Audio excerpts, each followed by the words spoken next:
Working at NASA meant that I could use my creativity and design process that I really enjoyed doing to think outside of the box while still doing engineering.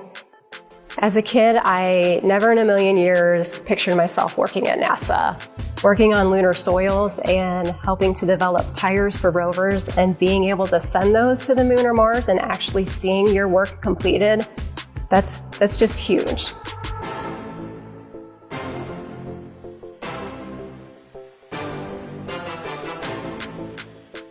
My name is Heather Oravak. I am a research engineer here at NASA Glenn Research Center. My job is to help develop and test tires for planetary rovers for both robotic and for manned missions. And these missions are going to go and explore places on the moon and Mars that have previously never been explored.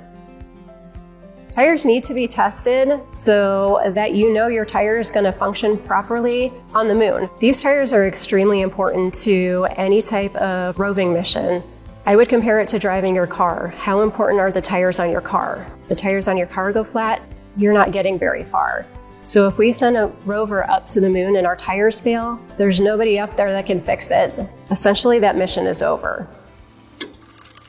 Most of the previous lunar missions and the Mars missions, they're generally designed for very short durations and very short distances. If you look at the lunar roving vehicle, I think the longest distance that traveled was on the order of 22 miles. The Mars rovers, Sojourner, Spirit, and Opportunity, those drove anywhere from less than a mile up to 28 miles. So we're talking very short distances. Now for future missions, we're looking at driving thousands of miles on a vehicle that can last up to 10 years.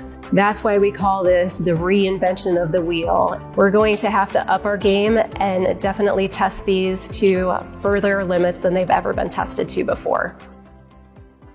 The SLOPE lab here at NASA Glenn Research Center was developed in the early 2000s. This is a very unique, one-of-a-kind indoor test facility where we can test full-size roving vehicles on actual lunar soil simulants and with a tilting bed. So I get to work in a lab that has a giant sandbox in it. And in the giant sandbox, we get to drive rovers.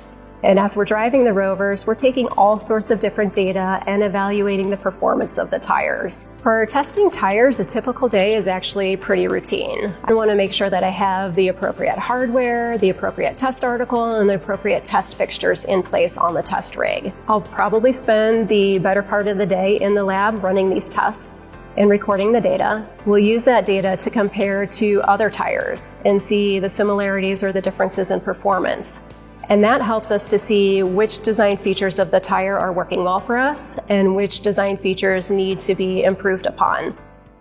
I would tell somebody who's thinking that NASA is nothing more than astronauts or rocket scientists that that's just a stereotype. It is so much more than that. There are so many more opportunities here. My path is something that I didn't even realize I could do. I grew up out in the country in a smaller town, and my father was a welder and fabricator, and my mom was a secretary. I would say in my time in high school and just growing up, the STEM fields weren't promoted as they are today, especially for females wanting to go into the math and sciences. It was probably high school, my junior year of high school in physics class. That's when I was first introduced to STEM. And there are so many positions as a STEM career or STEM engineer that you don't know that even are out there, some that I don't even know are out there. My advice to students who have an interest in automotive space or designing tires for space flight or even just working at NASA as an engineer, and I'm going to say one of my favorite quotes of all times. It's from George Frederick Handel. It's, "Learn all there is to learn and then choose your own path." Students today have so many opportunities in the STEM area that are available to them. See what you like, see what you're good at, see what you don't like. Learn all there is to learn, and then you can really choose your own path. And as long as you have the aptitude and the willingness to learn, you're already there. You can achieve what you want to achieve.